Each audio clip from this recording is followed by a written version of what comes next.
Hello friends, welcome to my channel. आज का जो मेरा वीडियो है 10th और 11th की करंट न्यूज़ के ऊपर है। इसके अलावा आज का जो स्टेट है वो पंजाब है और आर्टिकल 3 है। और यहाँ पर देखिए, सबसे पहले कुछ बड़ी न्यूज़ आएंगी, फिर छोटी छोटी न्यूज़ आएंगी। तो देर ना करते हुए आज का वीडियो शुरू करते हैं। और जो भी न्यूज़ रह भी जाती है ना, वो आने वाले वीडियोज़ में आएंगी। और एवरीडे मैं 8 AM करंट न्यूज़ से रिलेटेड वीडियो लेकर आऊँगी। और अगर आपको मेरा ये वीडियो पसंद आए तो प्लीज़, मेरा चैनल न्यू है, मेरे वीडियो को लाइक करें, शेयर करें, कमेंट्स करें, चैनल को सब्सक्राइब करना ना भूलें, जिससे मैं और लोगों के साथ जुड़ के आपके लिए और अच्छे अच्छे वीडियोस को प्रोवाइड कर पाऊँ। तो सबसे पहली न्यूज़ है, the prime minister Shri Narendra Modi has congratulated Indian shooter for their performance and ISSF junior world cup 2023 and said each victory is a testament to our young athlete passion. यहाँ पर बात आती है कि जो हमारे निशानेबाज हैं उनको प्रधानमंत्री श्री नरेंद्र मोदी जी ने बधाई दी है। और बधाई क्यों दी है?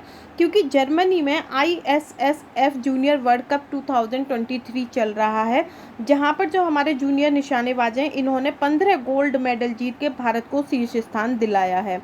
ठीक है। इसके अलावा ISSF की बात करते हैं, इसकी फुल फॉर्म है इंडियन शूटर स्पोर्ट्स फेडरेशन।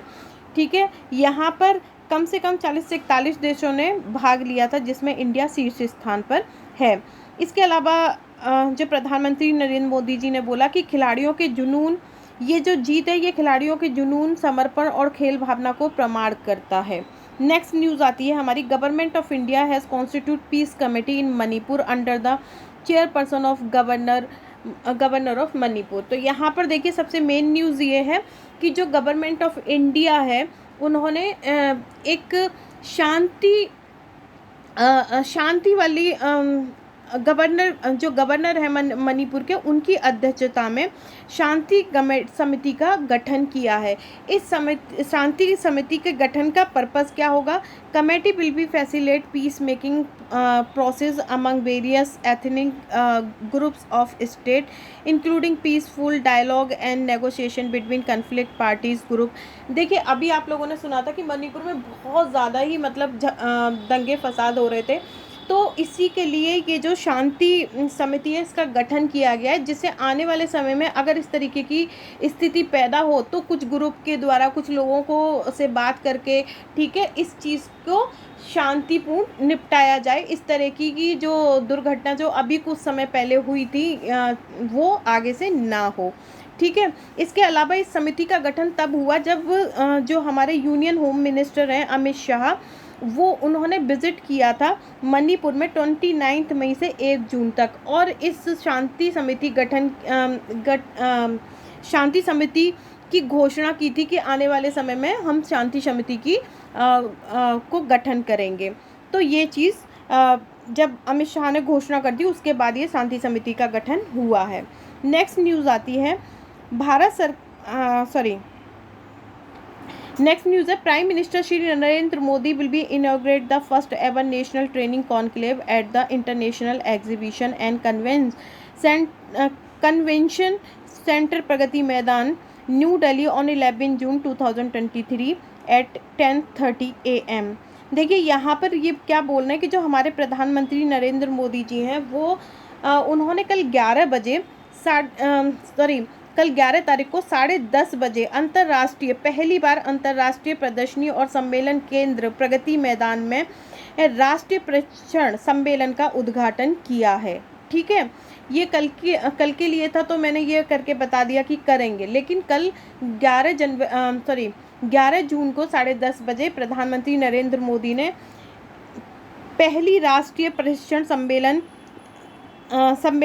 सम्मेलन का उद्घाटन कर दिया है। इसके बाद जो न्यूज़ आती है, आखिर इसका ऑब्जेक्टिव क्या है? ऑब्जेक्टिव है इसका प्रशासनिक सेवा के क्षमता निर्माण के माध्यम से प्रशासनिक सेवा प्रशिक्षण संस्थानों के बीच का सहयोग को बढ़ावा देना, देश में शासन प्रक्रिया नीति कार्यान्वित को सुधार के विजन में मार्गदर्शन के लिए राष्ट्रीय प्रशासनिक क्षमता का निर्माण कार्यक्रम मिशन कर्म।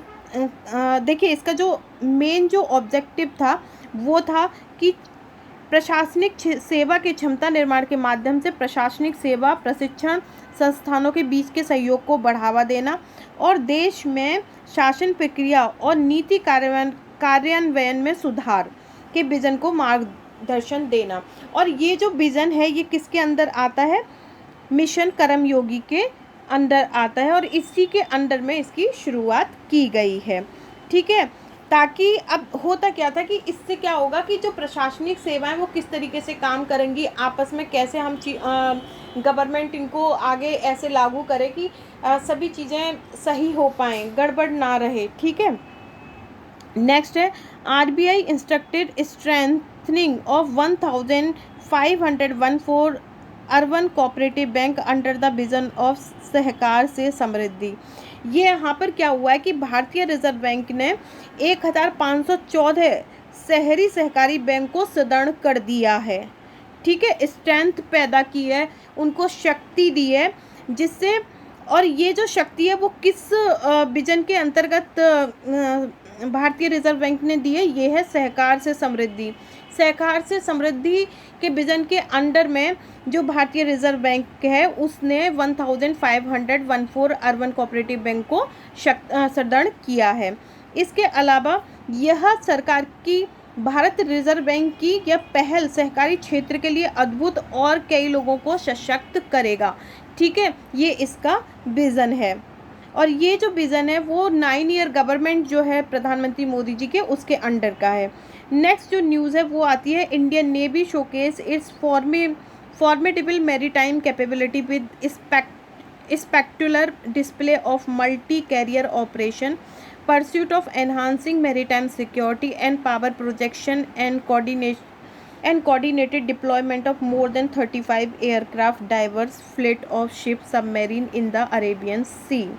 देखिए यहाँ पर क्या बोला गया है कि भारतीय नौसेना ने अरब सागर में बहुवाहक संचालन और 35 से अधिक विमानों की समन्वित तैनाती के साथ साथ जहाज़ों पनडुब्बियों के शानदार प्रदर्शन के साथ साथ अपनी दुर्जय समृद्धि क्षमताओं का प्रदर्शन किया है। तो ये प्रदर्शन कहाँ किया है, ये अरब सागर में किया है, जिसमें भारतीय सेना ने 15 से अधिक विमान, इसके अलावा पनडुब्बियों का भी प्रदर्शन हुआ है। ठीक है, कुछ जहाज़ का भी प्रदर्शन हुआ है। सबसे जो मेन सेंटर में जो इसमें एयरक्राफ्ट रहे हैं वो INS विक्रमादित्य और INS विक्रांत रहे हैं। ठीक है, और ये जो INS विक्रमादित्य और INS विक्रांत हैं ये फ्लोटिंग सॉवरन एयरफील्ड के रूप में भी काम करते हैं। मतलब कि यहाँ पर जो एयरक्राफ्ट हैं इन दोनों शिप पे एयरक्राफ्ट को लैंड और टेक ऑफ भी कराया जाता है। इसके अलावा नौसैनिक शक्ति का यह प्रदर्शन, इसका पर्पज़ क्या रहा है, तो इसका पर्पज़ ये रहा है कि नौसैनिक शक्ति का यह प्रदर्शन राष्ट्रीय हितों की रक्षा, क्षेत्रीय स्थिरता, समुद्री सुरक्षा तथा शक्ति प्रक्षेपण और समुद्री क्षेत्र में साझेदारी को बढ़ावा देने का है। ठीक है, तो ये इसका पर्पस था।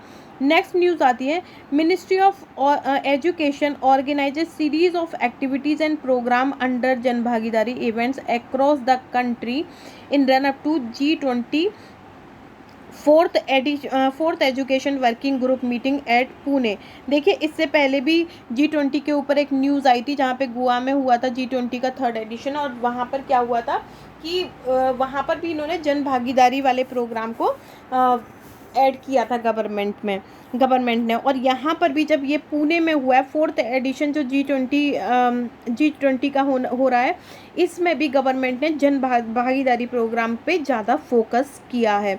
तो यहाँ पर ये बोल रहा है कि शिक्षा मंत्रालय ने पुणे में G20 की जो 4th पार्ट है उसमें शिक्षा कार्य समूह की बैठक के लिए देश भर में जन भागीदारी कार्यक्रमों का आयोजन किया है, जिसमें 1.53 करोड़ व्यक्तियों ने पार्टिसिपेट किया 9वें दिन। इसमें से 5.01 लाख विद्यालयों के 1.19 करोड़ छात्र और 13.9 मतलब 13.9 लाख शिक्षकों के सहित 19.5 समुदाय के लोगों ने भी भाग लिया। इसका उद्देश्य राष्ट्रीय शिक्षा नीति और मूलभूत साक्षरता और संख्या ज्ञान सुनिश्चित करने के बारे में विभिन्न हितधारकों के बीच जागरूकता और गर्व की भावना को जागृत करने का बढ़ावा देना और उसका समर्थन करना। यहाँ पर आप इंग्लिश में भी देख सकते हैं, create awareness and generate a sense of pride among various stakeholder about G20 NEP and FLN at promoting and endorsing. इसके जो प्रोग्राम की जो थीम है जन भागीदारी के लिए जो पुणे में हो रही है, इसकी थीम है ensuring foundation literacy and numeracy specially in the context of blended learning. तो ये आपको ध्यान रखने की ज़रूरत है। और ये जो इवेंट्स हैं वो कब कब किस किस डेट में क्या क्या हो रहा है, तो जन Bhagidari events on awareness about G20 NEP और FLN ऑल स्कूल के लिए 1 to 15 जून तक चल रहा है। इसके अलावा exhibition to showcase the best practice in the field school education, ये 70 to 22 जून तक चल रहा है। Second day national conference on foundation literacy and November and numeracy on 7 to 18 जून तक चल रहा है। तो ये यहाँ पर आप देख सकते हैं। इसके बाद हम नेक्स्ट न्यूज़ पे आते हैं। हाँ, यहाँ पर एक चीज़ ये हिंदी में दी हुई है तो आप इसको भी देख सकते हैं। और ये जो पूरी बैठक है इसके बारे में यहाँ बताया गया कि जन भागीदारी कार्यक्रम 19 से 21 जून 2023 के बीच महाराष्ट्र पुणे में होगा और 22 जून 2023 को शिक्षा मंत्री स्तरीय बैठक के साथ संपन्न होगा। मतलब 19 से 21 जून तक होगा और 22 जून को इसका समापन किया जाएगा। और बाकी ये इसकी जो पूरी कार्यक्रम की जो श्रेणी है वो यहाँ पर शेयर की गई है।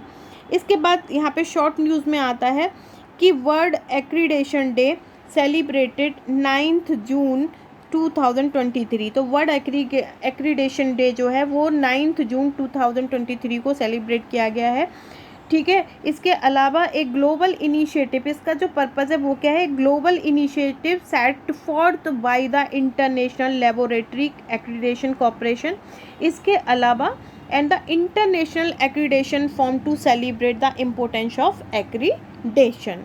इसकी थीम जो है वो है accreditation supporting the future of global trade, ये इसकी थीम रही है।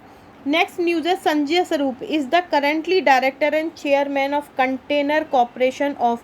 अभी जो संजय स्वरूप हैं वो डायरेक्टर एंड चेयरमैन होंगे कंटेनर कॉरपोरेशन ऑफ इंडिया के, कॉनकोर के। ये कॉनकोर जो है वो इंडिया का बिगेस्ट रेल होलर कंटेनर है। नेक्स्ट न्यूज़ है 71st edition miss world beauty pageant 2023 will be host by India. जो 71वां जो एडिशन होगा मिस वर्ल्ड का, वो मिस वर्ल्ड 2023 का, वो इंडिया होस्ट करेगी और वो भी कहाँ पर, गोवा में, दिसंबर 2023 को। नेक्स्ट आता है साइक्लोन बिपरजॉय, जिसको हम बिपरजॉय के नाम से भी जानते हैं। ये साइक्लोन है, ठीक है, और ये काफ़ी सीवियर और काफ़ी डरावना वाला साइक्लोन है, जिसकी की जो first intensify into extremely severe cyclone है। ठीक है, जिसमें जो स्टॉर्म है वो काफ़ी सीवियर होती हैं और काफ़ी ताकतवर होती हैं, जिससे जो कि बहुत नुकसान पहुंचाती हैं। तो ये समुद्र में आने वाला साइक्लोन है और करंटली ये जो है साउथ ईस्ट अरेबियन सी में प्रेजेंट हो रहा है, मतलब चल रहा है, जिससे कि आने वाले समय में 15 जून को ये गुजरात में हिट कर सकता है। नेक्स्ट न्यूज़ है बी अनंता रमन।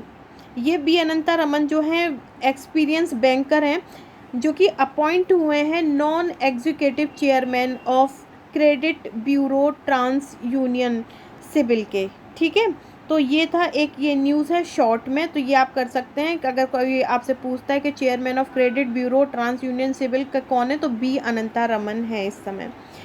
देन है NCP supremo Sharad Pawar. NCP के जो सुप्रीमो हैं शरद पवार, उन्होंने अपॉइंट किया है अपनी बेटी सुप्रिया सोले और एनसीपी के वाइस प्रेसिडेंट प्रफुल्ल पटेल को as the new working presidency of the party.